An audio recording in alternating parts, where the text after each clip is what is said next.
Bom, gente, boa tarde a todos e todas. Estamos aqui em mais uma edição do PPG Com Discute, um evento aqui da pós-graduação, que é coordenado pela professora Ilusca. Hoje o tema é Democracia de Público Brasileira e a eleição do Bolsonaro, com a palestrante Joyce Martins. Joyce Miranda Leão Martins é doutora em Ciência Política pela Universidade Federal do Rio Grande do Sul, com estágio doutoral na Universidade Complutense de Madrid, mestre em Sociologia e bacharel em Ciências Sociais pela Universidade Federal do Ceará. Realizou estágio pós-doutoral na PUC São Paulo. Pesquisadora vinculada ao Núcleo de Estudos em Arte, Mídia e Política da PUC São Paulo. Atualmente é professora convidada na Fundação Escola de Sociologia e Política de São Paulo. Nós vamos ouvir agora, então, a palestra Democracia de Público Brasileira e a eleição de 2018. Posteriormente, vamos abrir para perguntas. Obrigada. Bom, gente, boa tarde. Primeiramente, agradecer o convite para estar aqui com vocês. O PPG Com, na pessoa do Vitor, que foi quem ficou falando comigo e ajeitando tudo. E também agradecer a vocês, estudantes, porque ele me disse que foi feita uma eleição aqui. E eu fiquei muito contente quando eu soube que eu tinha sido eleita. Desde os meus tempos do DCE, eu não era eleita em primeiro turno. Então eu fiquei muito contente. Eu vou me levantar porque eu prefiro... Eu não falo só com a minha boca, né? A mão vai tudo, então acho que eu penso melhor em pé. Vou falar em pé. Bom, esse tema é um tema que eu gosto muito, né? O tema da democracia de público. A democracia de público é um conceito do Bernard Manin, é um francês, ou seja, foi pensado para um contexto europeu. Mas durante a palestra eu vou falando para vocês porque eu acho que também se adequa muito ao nosso contexto. Talvez até melhor do que lá, porque a gente nunca passou por uma lealdade partidária forte, uma confiança nos partidos forte, né? Teve algum ensaio ali de 45 a 64, mas nossa democracia foi interrompida e depois o PT também começou a cativar um pouco os eleitores até o episódio do Mensalão, que todo mundo sabe. Bom, pode passar. O que é essa democracia de público? A democracia de público é um jogo de imagens. O Manin usa o conceito para dizer que quando os meios de comunicação entram no jogo político, as imagens políticas, as imagens públicas da política, elas passam a ter mais importância do que ideologias e ou programas partidários. Ou seja, a imagem do comunicador que vai ser importante. Não basta simplesmente eu ser um político que tenha uma boa ideologia. Eu tenho também que ter uma oratória que seja condicionada a das lógicas dos meios de comunicação. Não é mais também aquele discurso para falar como Fidel Castro fazia, passava 8 horas. Imagina se hoje em dia, né, no momento do clique, a gente vai ficar 8 horas ouvindo alguma liderança. Então tem que estar adaptada à lógica e à linguagem midiática. Isso é o jogo dessa democracia de público que o Manin escreve, e ele diz que o público é simplesmente reativo. O texto foi escrito em 95, então o público ou diz se quer aquela imagem, se aceita a imagem do político, ou ele rechaça aquela imagem, né? O público naquele momento seria simplesmente reativo.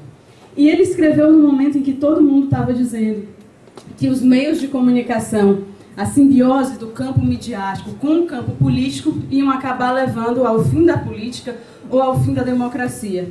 E o Manin disse, calma, isso não está acontecendo. Os meios de comunicação estão no jogo, mas a política também está. O que acontece é simplesmente uma metamorfose do governo representativo. É uma metamorfose na qual os partidos não são mais os únicos intermediários entre os candidatos e os eleitores. Agora, os meios de comunicação, a imagem veiculada nos meios de comunicação também é. Mas todo mundo pode ter calma que nós continuamos na democracia. Né? Pode passar. E esse público, naquele momento, era reativo. Essa democracia de público no Brasil, ela só pode surgir, claro, em um contexto de democracia. Ou seja, vai ser no final da década de 80, quando há a queda da censura, que permite o desenvolvimento do marketing político e permite também a eleição de Fernando Collor. Ninguém imaginava que Collor ia ganhar em 89, porque o Collor era de um partido nanico, insignificante, o Partido da Reconstrução Nacional, né, o PRN, e que depois do impeachment do Collor foi sendo reduzido até acabar. Né? É interessante que dá para a gente também pensar Fazendo um paralelo com o PSL, né? E uma coisa parecida com o que aconteceu em 89 e que parecia realmente que o marketing vai dar as cartas desse jogo político eleitoral, o marketing vai sempre convencer as pessoas, até que o jogo pareceu se estabilizar a partir de 94. Bom, as pessoas começaram a acreditar que esse jogo estava estabilizado porque o PT e o PSDB começaram a se repetir em todas as eleições. Não só apresentando cabeça de chapa, né, o candidato à presidência, como também conseguindo os votos de em torno de 80% do eleitorado. 80% dos votos válidos, PT e PSDB mobilizavam. Tinha umas coisas já bem esquisitas ali dessa democracia. Qual era essa coisa esquisita? O eleitor brasileiro sempre foi um eleitor desconfiado com os partidos políticos. O eleitor não parecia estar votando porque estava votando no PT e no PSDB porque confiava nesses partidos. Mas o fato é que tinha alguma coisa que fazia com que PT e PSDB funcionassem um em contraposição ao outro. Se eu queria que o PT não fosse eleito, eu votaria no PSDB, né? Se eu queria me livrar daqueles radicais, daquele pessoal raivoso, como Fernando Henrique se referia ao PT em 94, eu votava no PSDB. Mas se eu não queria votar naquele pessoal integrista do patrimônio nacional, privatista, como o PT falava, do PSDB, eu votava no PT. Então eles funcionavam um em contraposição ao outro, em uma democracia que não havia confiança nos partidos e que sempre houve um desejo por uma terceira via no ar, pelo menos desde 94. Mas nós dizíamos o quê? A democracia está funcionando e apesar da gente ter um sistema partidário que não é consolidado, né, tem uns 4 ou 5 partidos ali que a gente conhece, mas ele não está consolidado porque não há essa confiança partidária, mas mesmo assim essa democracia está funcionando. Bom, e estava funcionando, como eu disse a vocês, né, com uma grande desconfiança nos partidos. Eu peguei aqui anos de crise. Em 2006 nós tínhamos 36,7, a crise aqui era política, do mensalão. Esse era o tanto de desconfiança. Em 2014, depois do junho de 2013, 46,4 e em 2018 quase dobra, vai para 77,8. Mas essa desconfiança nos partidos sempre esteve latente, indicando que poderia novamente um fenômeno como o Collor, que se colocava acima dos partidos, né, ter espaço mais uma vez no nosso jogo eleitoral. E aqui o desejo por uma terceira via que eu disse para vocês que pelo menos desde 94 também estava presente nessas disputas. Né, com Enéas, que só dizia meu nome é Enéas, apenas dizendo isso ganhou 7,38%, dizia apenas meu nome é Enéas.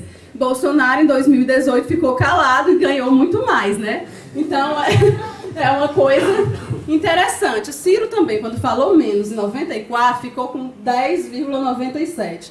Em 2002, Ciro falou pra caramba, a imagem do Fernando Henrique já estava super desgastada, mesmo assim, PT e PSDB, mais uma vez, no segundo turno.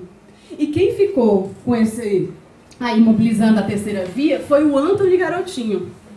Eu estou falando isso porque, agora em 2018, muitas pessoas acreditaram, né, que se fosse o Ciro e o Bolsonaro, o Ciro Gomes ganharia.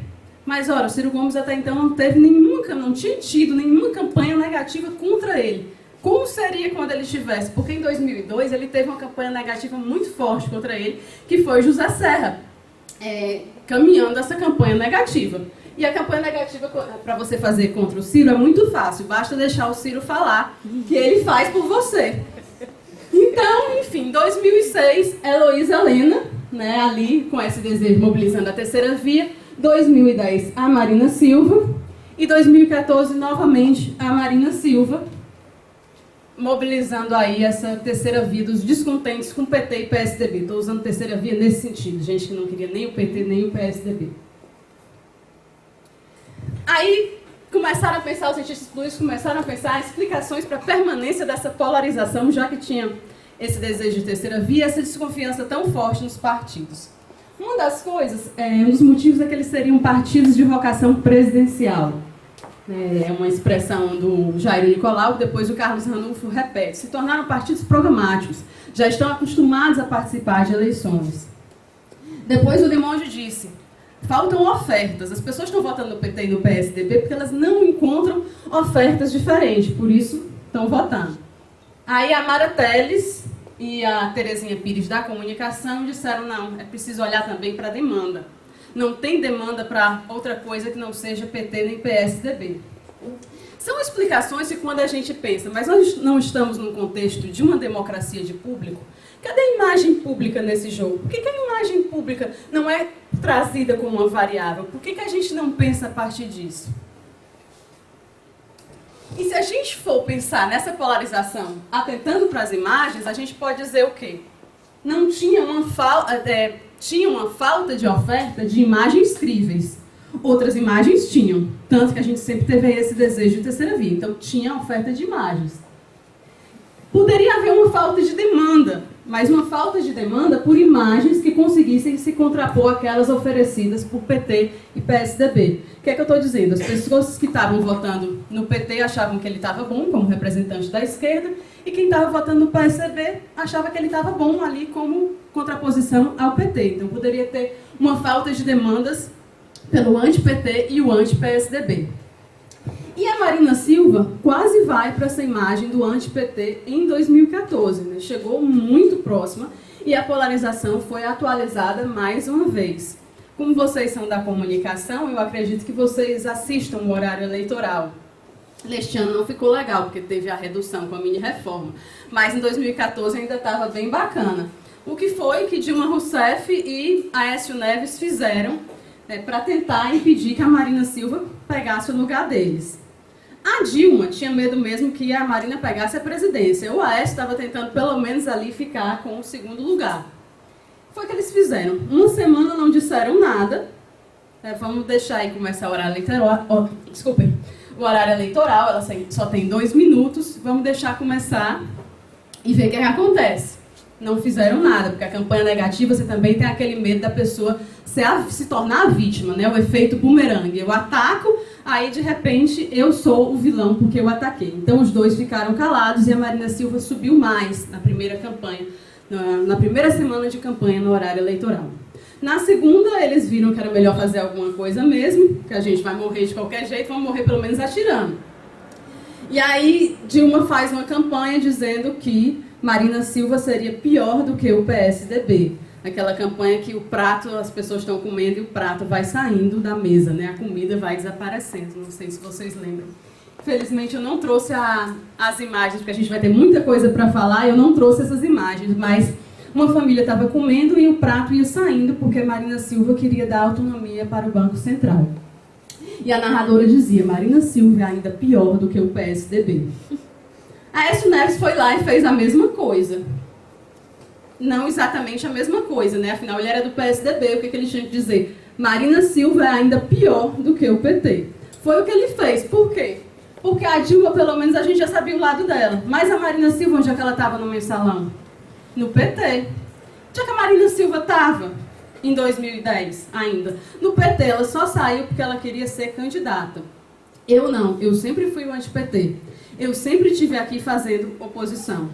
Ele é Aécio Neves, porque o PSDB também passou por essa dificuldade em 2014 para se manter no lugar de fala do anti-PT, porque em 2010 ninguém queria falar contra o Lula, ninguém queria ser o anti-Lula, podia ser anti-PT, mas não podia ser anti-Lula. Isso deu uma confusão, porque o Serra queria tanto ser parecido com o Lula, que o Serra começou a se chamar de Zé. Ele nunca tinha se chamado. Aí ele foi para uma favela, gente, vejam a ideia da propaganda do PSDB. Bota José Serra na favela para ser parecido com o Lula. A favela era cenográfica. E aí, o giro era, quando o Lula da Silva sair, é o Zé que eu quero lá. Com o Zé eu sei que anda. Ele vai ser o melhor para fazer o que o Lula fez. Então o PSDB foi deixando esse lugar de fala do anti-PT e da oposição vazio, porque a sua posição ali era vacilante. A direita foi também abrindo espaço para que uma extrema-direita mostrasse a sua oposição de verdade. Por isso, Aécio Neves teve essa dificuldade, mas, enfim, acabou que o público foi convencido que a Marina não era a melhor opção, porque ou ela era mais PSDB ou ela era mais PT. Vamos votar nesses aí que a gente já conhece. E quem eram esses aí que a gente já conhece? Basicamente, as imagens do Lula e do Fernando Henrique, que mesmo não estando na campanha, estavam ali como imagens sombras. Não eram os protagonistas, mas as suas imagens eram sempre mobilizadas.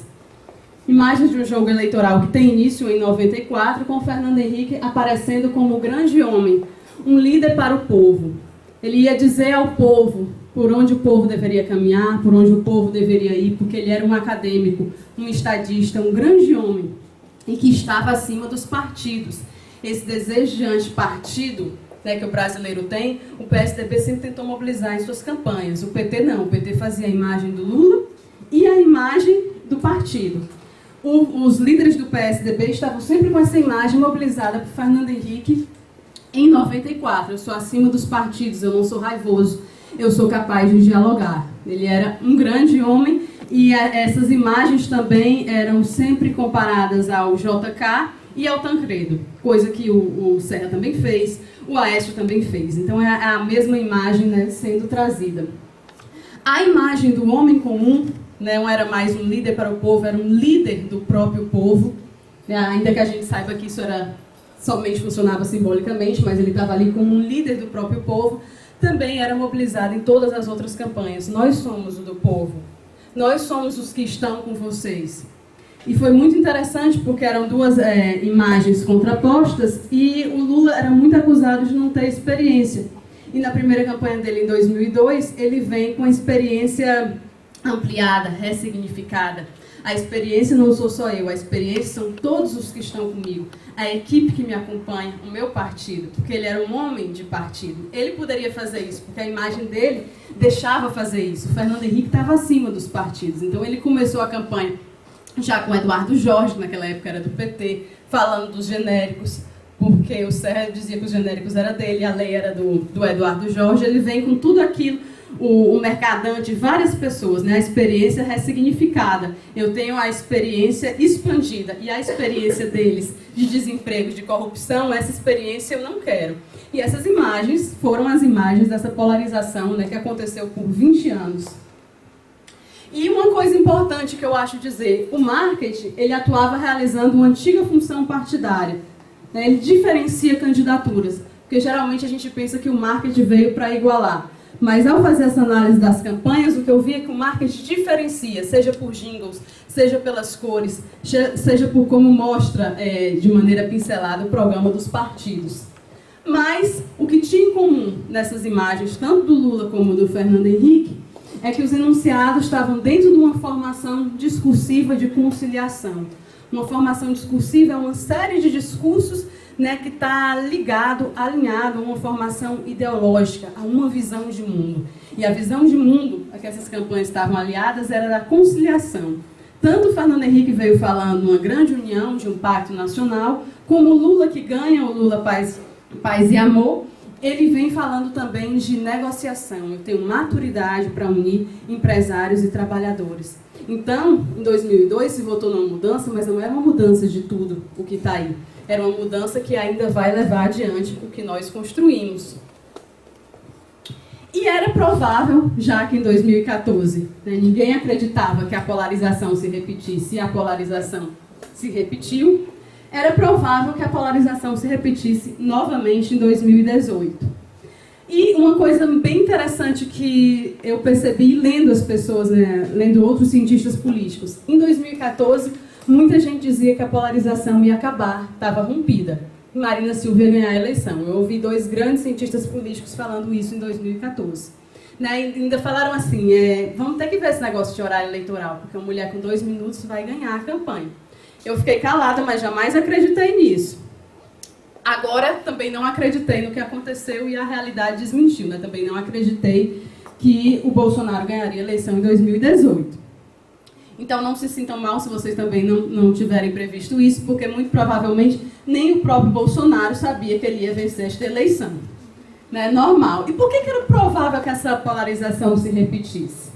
Bom, o PSDB, né, que instaurou aquele terceiro turno depois de pedir a recontagem de votos, começou tudo ali com a Aécio, quero pedir a recontagem de votos porque as redes sociais estão reclamando, as redes sociais. E o PSDB teve uma participação ativa nesse impeachment e lucrou com isso em 2016. Ele foi o grande vencedor das nossas eleições intermediárias. Ele teve um acréscimo de 15,6% nas prefeituras. Ele saltou de 686 para 793. Então, ele foi o grande vencedor, porque ele estava naquele local, né, do anti-PT. Ele ajudou a tirar a Dilma Rousseff. O partido estava ansioso, porque sabia também que não ia ser tão fácil, que tinham outros personagens e que a eleição estava dando indícios de que poderia mesmo ser atípica. O que foi que ele fez? Bom, na democracia de público, o horário eleitoral até então está contando muito. Está sendo uma variável explicativa do voto. Vamos fazer um amplo arco de alianças e ter o maior tempo nesse horário eleitoral, que foi reduzido com a minha reforma. O PSDB garantiu o maior tempo. Isso aqui deu 48%. O maior tempo da TV estava com o PSDB. Então ele vinha para o jogo preparado, querendo jogar e querendo fazer essa polarização se atualizar mais uma vez.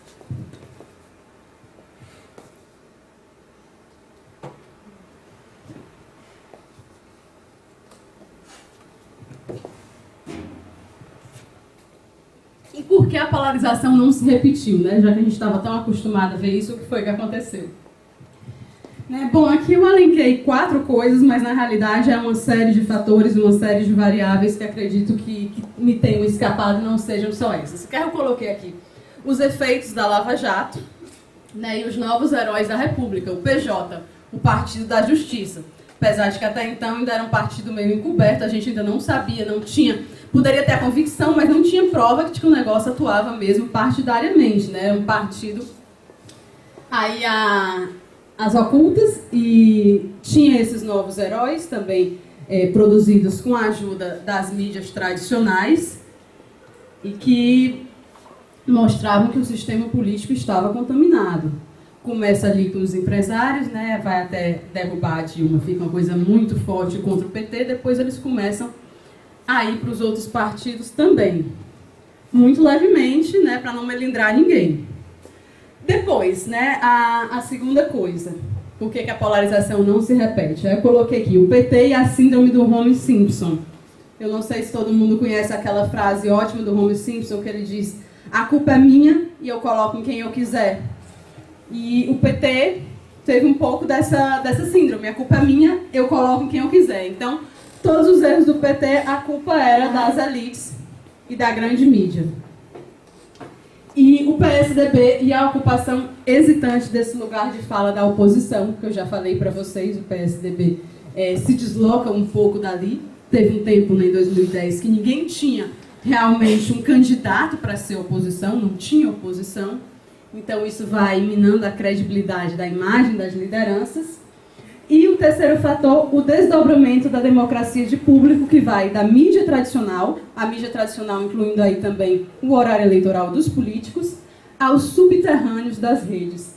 E aí a coisa se torna muito mais complicada, porque é uma coisa de fazer campanha, vendo o que é que teu adversário está falando, qual é o jogo que teu adversário está fazendo. Agora, quando está nos subterrâneos das redes, como é que tu vai atuar? É quase uma redução assim, muito forte do espaço público e entrando no espaço privado, né? Eu coloco que é um desdobramento dessa democracia, mas a gente não sabe aonde vai parar essa democracia de público. Bom, e o que é esse protagonismo do público? O público vai deixar de ser apenas reativo. Eu disse para vocês que no conceito do Manan, o público estava lá só dizendo: eu quero essa imagem, eu não quero essa imagem, só aceitando ou reagindo.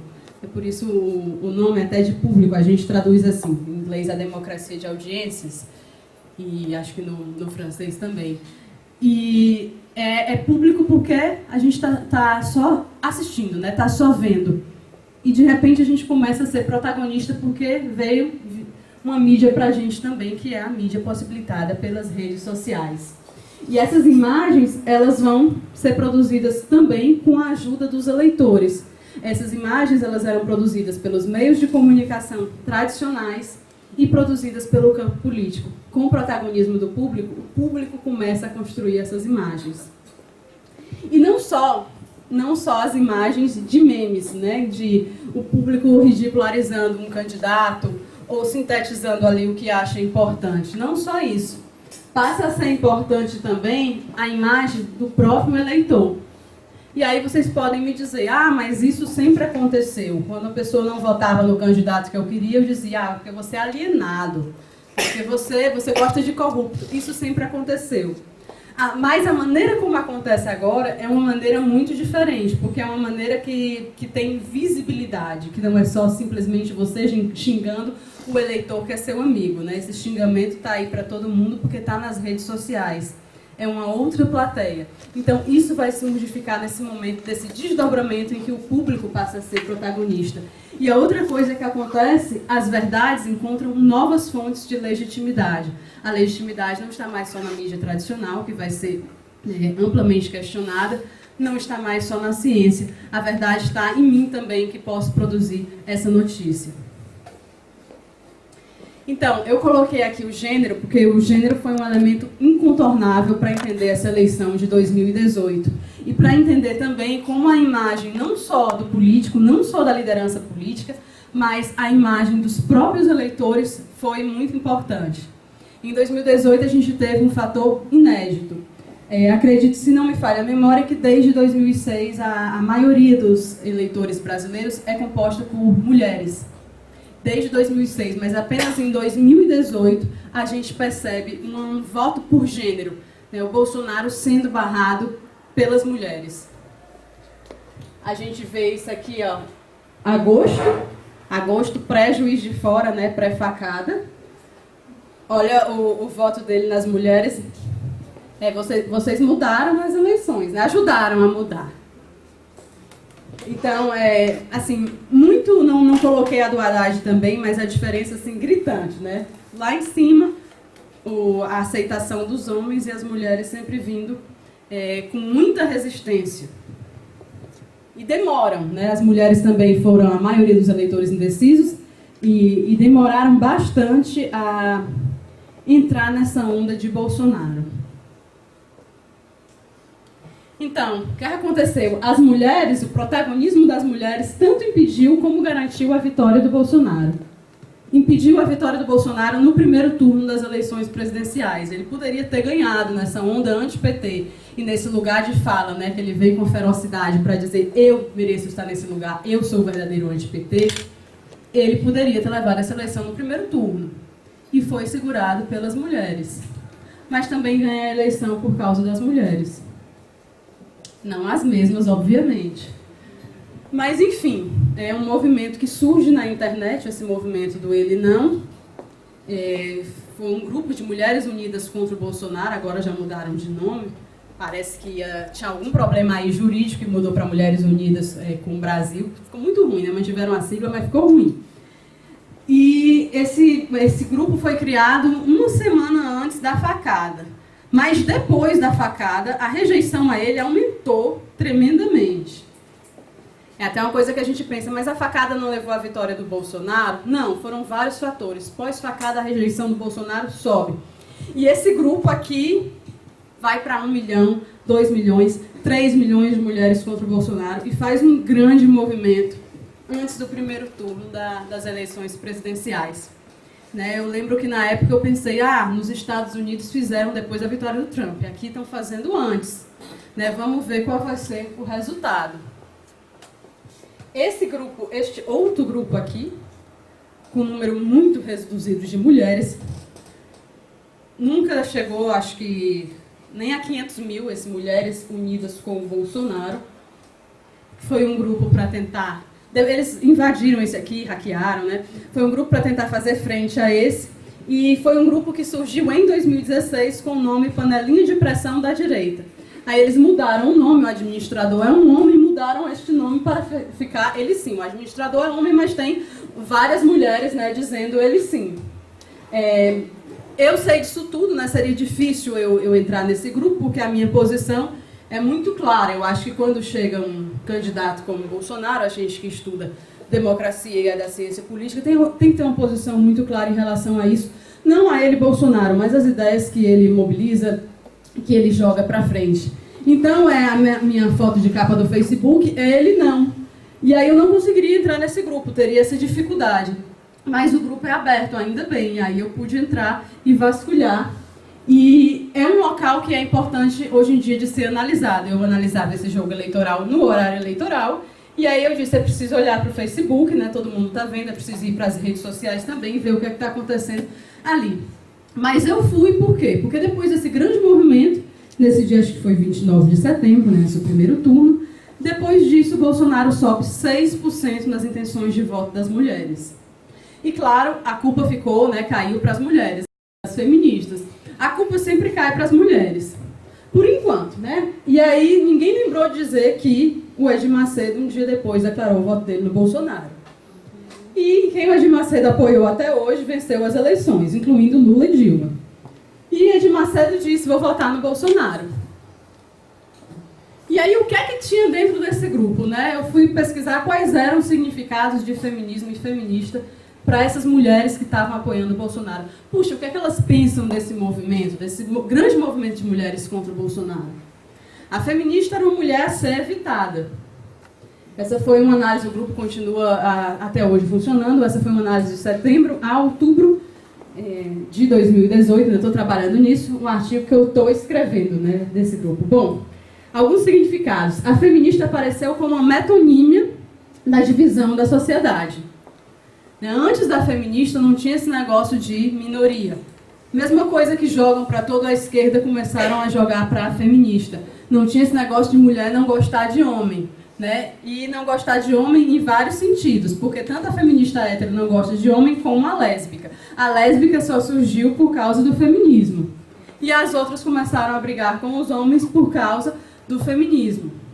Né? A feminista é uma mulher suja. Ela não se depila, ela faz cocô em todos os cantos. Isso, palavras tiradas do grupo. Eu sintetizei aqui. Eu sou uma pessoa que fala pra caramba, pra vocês verem como é difícil. Eu lendo tudo aquilo bem caladinho, preciso de informações, preciso coletar informações. A feminista é uma mulher mal cuidada. Como vocês veem, nem a mulher do Haddad escapou, né? A esposa do Haddad escapou. Imagina, que mulher você quer ser? Michele Bolsonaro, bonita, sobrancelha bem feita, rímel, ou esta aí, né? Descuidada, sem botox?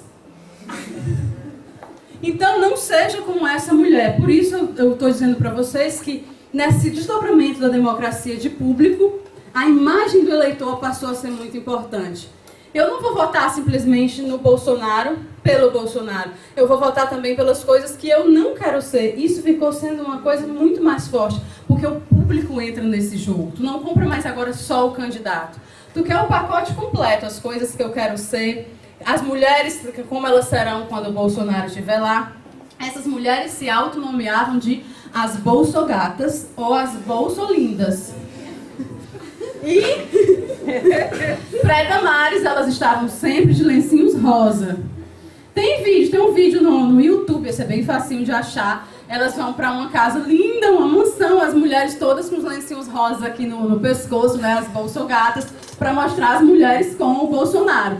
Um tipo de mulher muito forte, né? A mulher de chapinha, a mulher loura, não interessa se é natural ou não, mas o importante é que ela está ali seguindo aquele padrão, né? Depilada a gente não vê, mas a gente subentende. E uma mulher cristã, uma mulher de bons valores, é a mulher que está com Bolsonaro. Né? A outra é abortista, além dela conseguir fazer cocô toda hora, ela também consegue engravidar e abortar toda hora. Ou seja, quem quer ser essa mulher, né? A feminista vira o verdadeiro cão. E, né, tá ali também a Manuela, ela não. São mulheres que você não deve querer ser. Ela não de jeito nenhum. Né? O não que a gente vai dar não é para o Bolsonaro, que está ali com as mulheres de bem. E, aliás, essas mulheres só estão contra ele porque elas não são boas mulheres.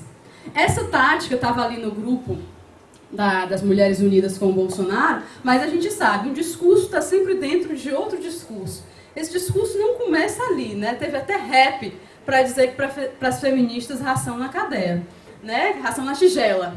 E gente, ainda bem eu não decorei a letra desta música, mas dizia isso, para as feministas ração na tigela, fizeram um rap com isso, Depois, o próprio filho do Bolsonaro, acho que o 02, o Eduardo, né, falou as feministas não são mulheres limpas.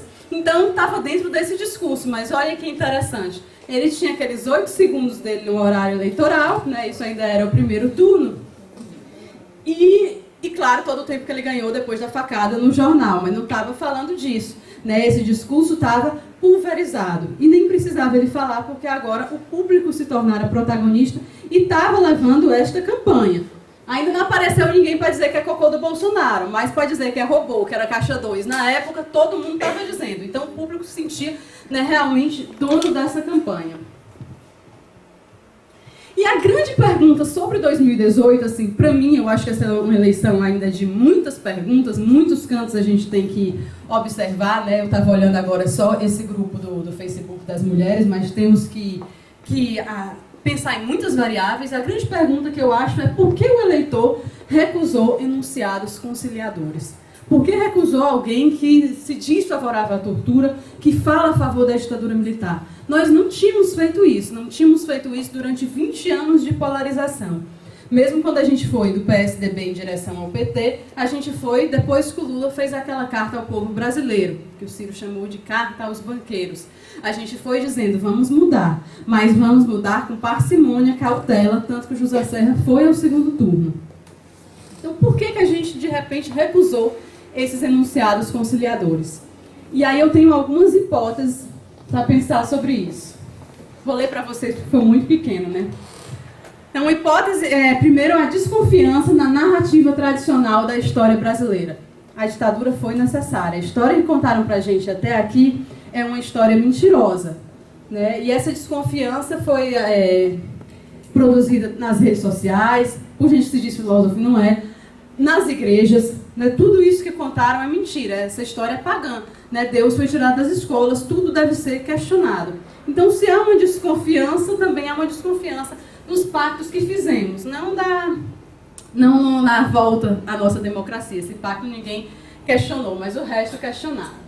Bom, outra hipótese, por que a gente recusou os enunciados conciliadores? Nós não percebemos o Bolsonaro como avesso à conciliação. Tudo é fake news ou tem alguma explicação para isso? Vamos esperar o próximo Twitter, a próxima live do Bolsonaro para ele explicar para a gente o que esse pessoal está falando. E aí, quando você está falando com o público, né, que só acredita em você, as coisas se tornam muito mais fáceis. Só acredita em você, no seu candidato, e ele mesmo que também se sentia, né, uma cópia do candidato. Porque se o Fernando Henrique foi o grande homem, né, que ia tutelar o povo, o Lula um homem saído do próprio povo, o Bolsonaro era aquele homem mediano, fácil da gente encontrar por aí. É um discurso que talvez não tenha sido estranho, porque a gente já ouviu muitas vezes como brincadeira, e levava como brincadeira. O candidato extremista, isso foi uma percepção que eu tive observando esse grupo do Mulheres Unidas a favor do Bolsonaro, ele foi suavizado pelas eleitoras. O interpretaram como um tio, um pai, um avô inofensivo. Nessa frase, é homofóbico da boca para fora, foi uma frase da Regina Duarte, depois do encontro com o Bolsonaro. Né? Regina Duarte também merece ser estudada. Gente, um incrível caso da mulher que tinha medo de Lulinha, paz e amor, mas não teve medo de Bolsonaro, quero guerra. Então, realmente, Regina Duarte é um caso a ser estudado. E a outra hipótese que eu coloquei é que pode ter tido por parte dos eleitores uma percepção de que só é possível pactar e conciliar com os nossos, com os cidadãos de bem, com os homens de bem, as mulheres de bem. Petralhas devem ir a Cuba ou Venezuela. Eles não fazem parte do Brasil.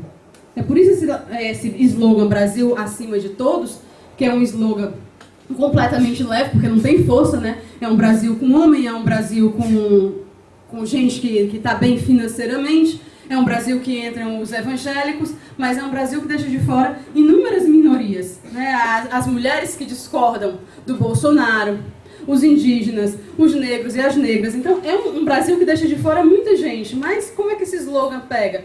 Porque só é possível pactar com os nossos. Chega de fazer conciliação com esses comunistas, né? O comunista também volta nessa eleição com tudo. Não sabemos onde ele irá na próxima, mas nesta voltou com tudo.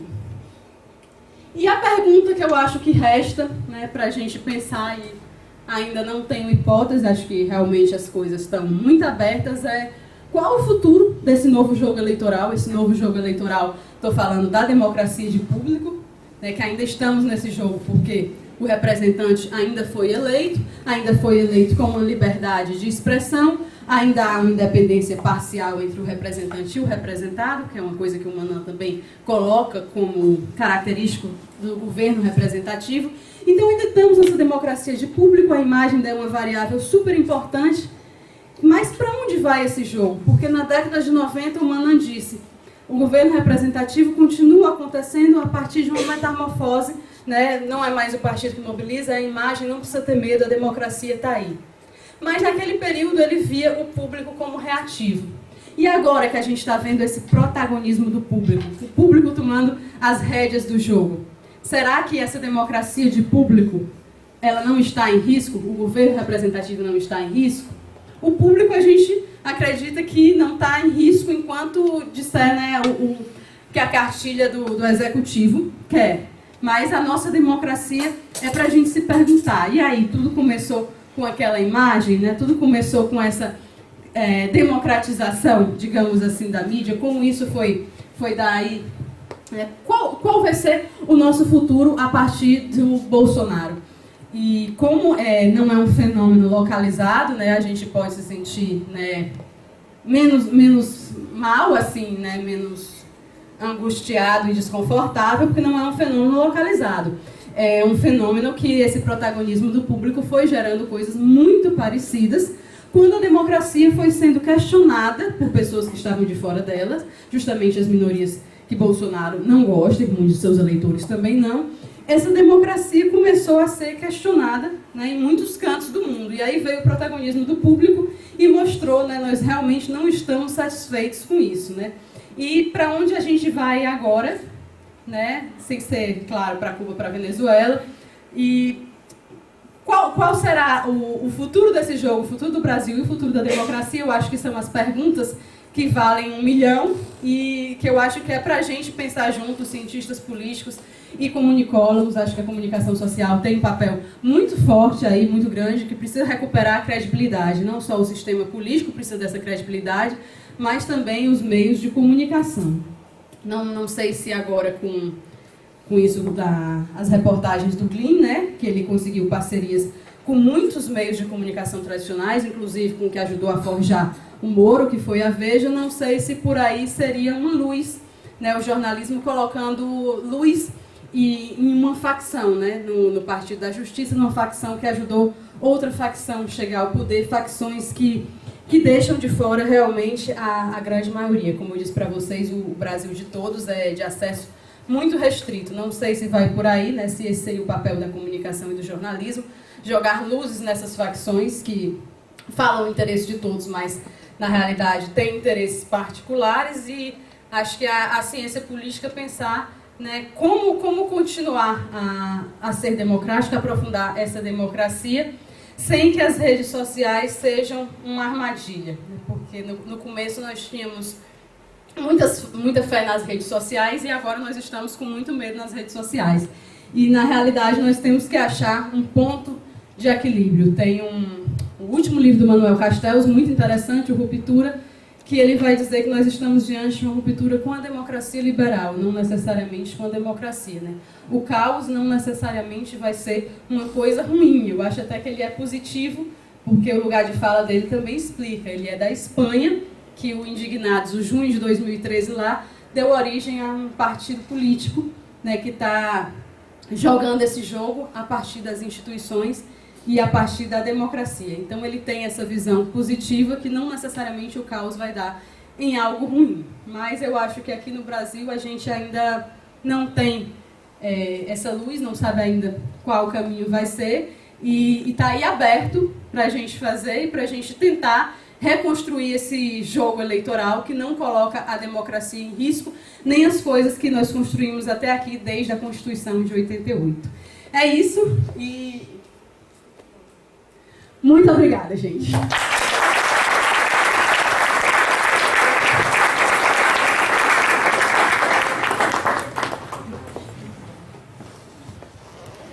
Bom, gente, vamos agora abrir para as perguntas, então. Só levantar a mão que a gente leva o microfone.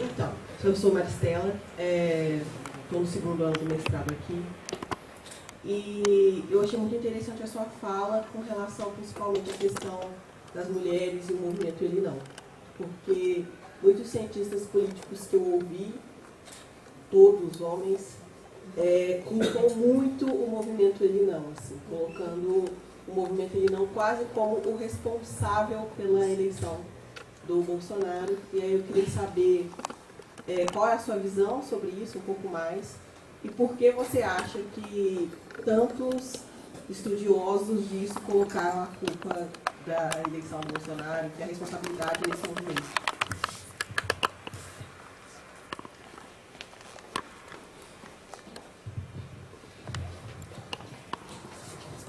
Se eu já responder agora, é tudo papel. Não vou esquecer. Não, respondendo assim, não vou esquecer. Né, falar mais um pouco sobre o movimento Ele Não e essa percepção dos cientistas políticos. Bom, para você ter uma ideia, um professor muito querido meu, na época me falou assim: vocês têm que ter cuidado com isso aí. Você tem que ter cuidado, porque pode ter partido por trás, vocês podem estar sendo manipuladas. Tem uma frase que eu achei ótima que a Marielle Franco falou uma vez, né? Homem fazendo omisse. Ah, muito obrigada por alertar a gente, né? Tem a mesma idade que eu, o mesmo doutorado que eu. Obrigada. E, enfim, né?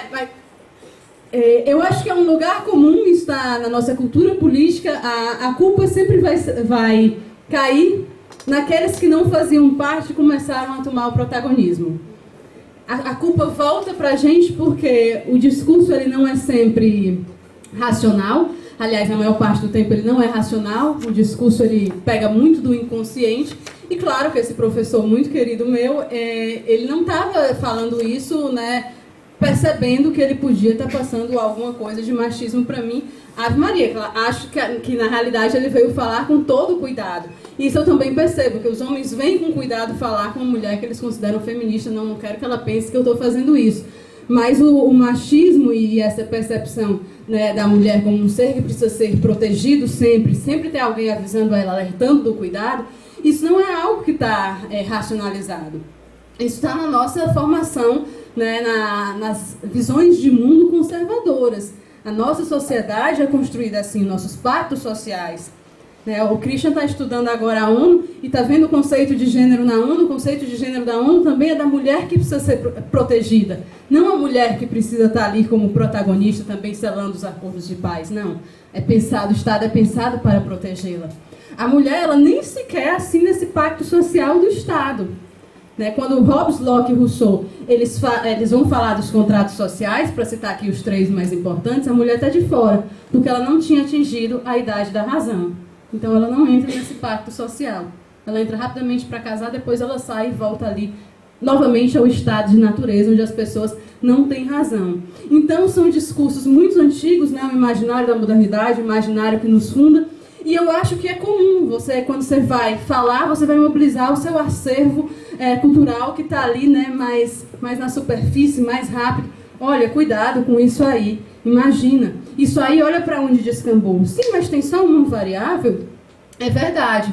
Ele não ajudou a tirar votos do Bolsonaro. Ajudou a tirar as mulheres que não gostavam daquela visão de mundo que foi divulgada nas redes. Por sinal, muitas fotos que não foram do Ele Não. Tem fotos, esse grupo está cheio de fotos de manifestações na Argentina. De mulheres fazendo manifestações na Argentina, né, simulando um aborto em frente de uma igreja na Argentina. Isso, muito provavelmente, é a minoria dessas mulheres que estão em manifestações, mas o que existe é o que é visibilizado, né? É a imagem. A imagem é o passaporte para a nossa existência nessa democracia de público. Então, o que é que fica nessa imagem? São essas mulheres, esse tipo de feminista, que acabou mostrando que nós éramos isso e facilitaram a vitória do Bolsonaro. Não, principalmente foi, assim como eu vejo, foi o Edir Macedo dizer, porque é gente pra caramba que o Edir Macedo mobiliza, dizer meu voto é do Bolsonaro. E as mulheres pobres de periferia, mesmo evangélicas, foram as últimas a aderirem, porque elas tinham tido contato com políticas públicas que as beneficiaram em governos anteriores. Isso o Marcos Coimbra, acho que é o diretor da Vox Populi, ele fala bem direitinho, ele vai dizer que as mulheres acabam dando a vitória para o Bolsonaro. Deram por quê? Porque elas eram a maioria dos indecisos, mobilizaram, né, vamos repudiar isso aí, imagina essa mulher que faz cocô em todo canto, vamos repudiar. Então acabaram dando porque as indecisas foram mobilizadas. Mas não foi simplesmente um movimento. Tinha um movimento por trás, tinha um antipetismo, tinha o Bispo Edir Macedo, tinha outra construção da realidade, porque o Bolsonaro também só foi possível porque a gente sai da racionalidade, né? A terra pode ser plana, Olavo de Carvalho pode ser filósofo. Então são muitas variáveis, mas na hora de dar uma explicação a gente pega que está na superfície mais próximo, né, que a nossa cultura cristã é moldada há muito tempo como a mulher, a pecadora, a mulher errada, a mulher que dá a maçã e vai dar no mal. Então eu acho que é isso.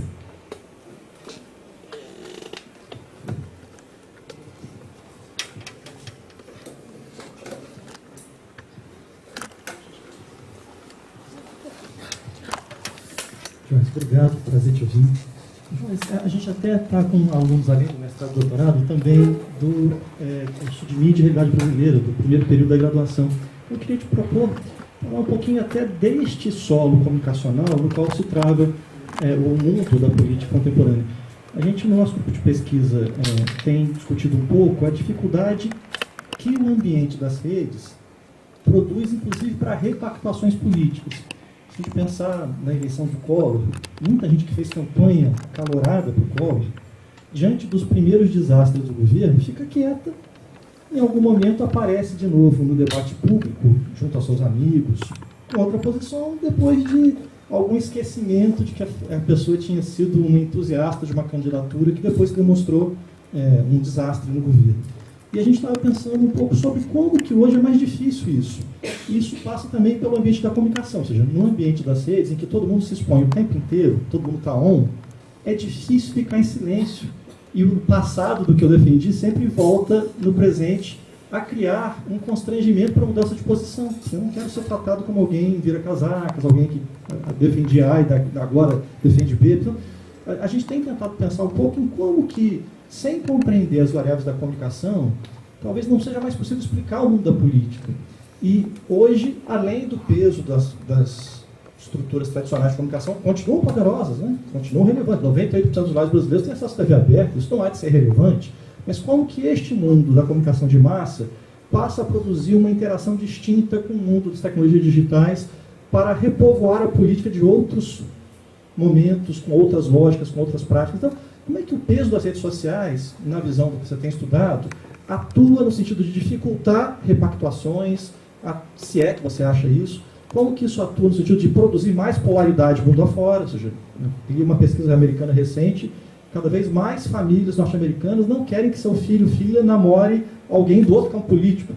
Há um processo de radicalização, de polarização, e que alguns dos veios que a gente tem usado aqui nos nossos programas de pós-graduação em pesquisas apontam estar correlacionado também com certa ambiência do mundo das tecnologias digitais. O que você acha disso? O que as suas pesquisas apontam sobre o peso da comunicação e do ambiente comunicacional nos processos de decisão eleitoral do Brasil e no mundo?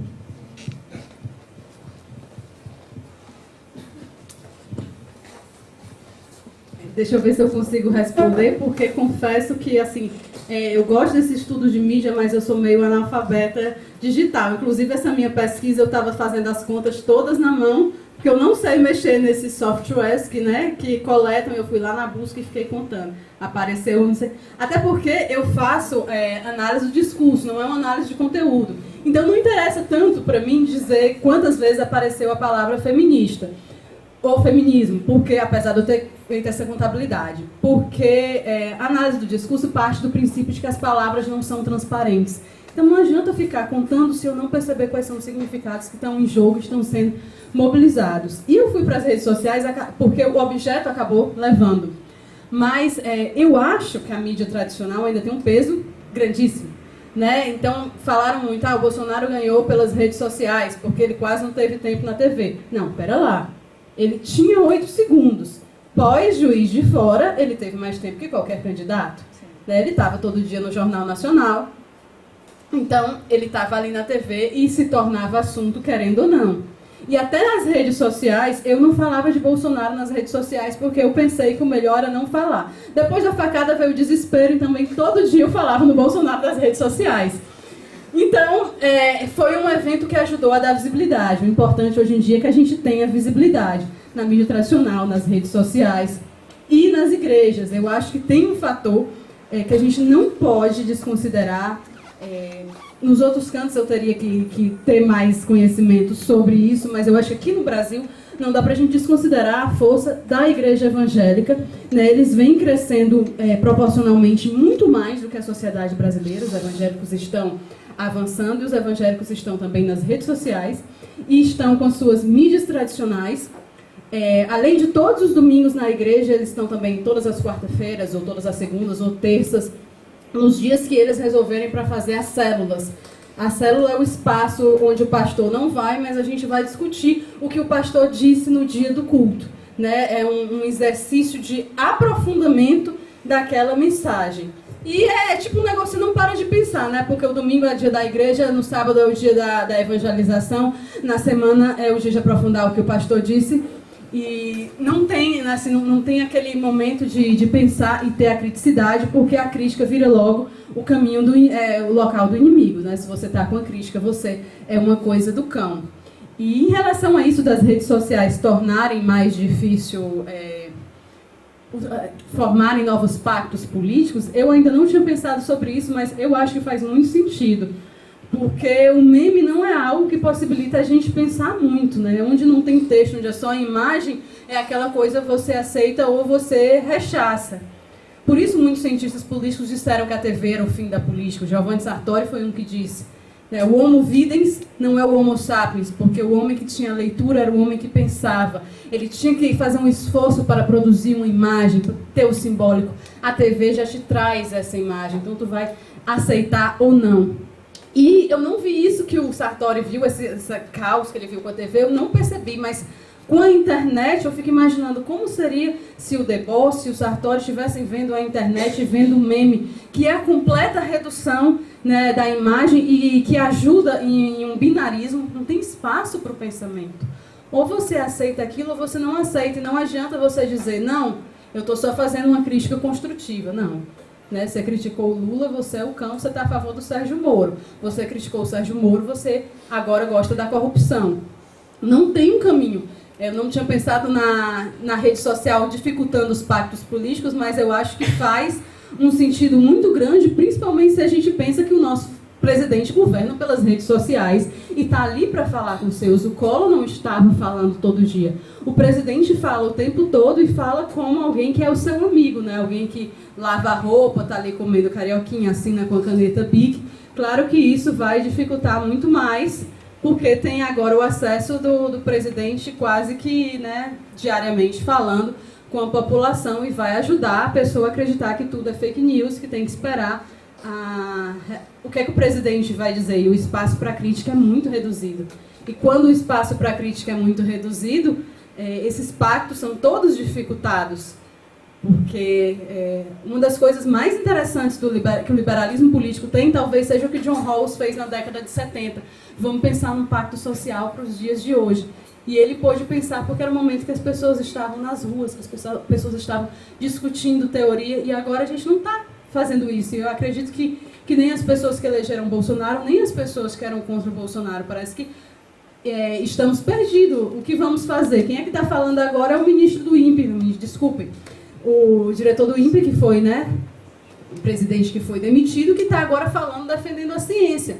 O Haddad está o quê? Está fazendo um vídeo no YouTube, que é uma ideia também que ele tirou do Podemos da Espanha, mas ele pegou uma ideia do Pablo Iglesias, que é um puta comunicador político, que sabe fazer aquilo e reverter a favor dele. Foi o que o Haddad conseguiu pensar, né, uma liderança que teve quase 50% de votos, o que ele conseguiu pensar para estar aí nas redes sociais. Então, eu acho que a gente está um pouco perdido, e a nossa falta de narrativa dentro das redes sociais também está dificultando isso. Porque imagina o que as pessoas fazem hoje em dia, satirizam as que estão ficando contra o Bolsonaro.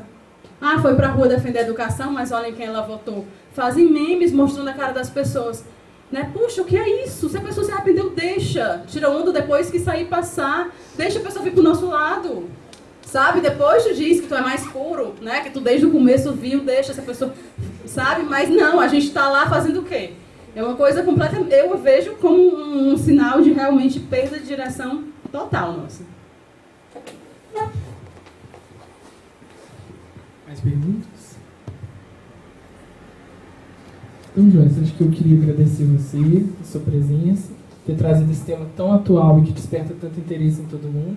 Agradecer a presença de todos, informar vocês que agora a Joyce vai estar lançando o livro referente à tese dela. Né? Quer falar um pouco mais sobre o livro? Um pouquinho mais. Assim, é o que eu já falei para vocês aqui, só queria dizer que não é aquela tese acadêmica, né? Aquela coisa chata, eu revisei antes de publicar o livro. Os 2 capítulos que estavam mais densos eu tentei deixar numa linguagem mais cotidiana, e o livro fala basicamente do que eu falei aqui, só que como ele foi, né, publicado agora e foi entregue em 2018, a gente não chegava até a eleição do Bolsonaro. A única coisa, eu termino dizendo que o PT e o PSDB iam ter que se reinventar se quisessem continuar nesse jogo, mas o jogo não vai até a eleição, o livro não vai até a eleição do Bolsonaro. E falar uma coisa muito importante, se alguém tiver interesse, que a editora está vendendo por R$ 57,00 no site dela, e aqui vocês vão poder comprar por R$ 30,00, caso alguém tenha interesse, porque para mim o importante é que vocês leiam.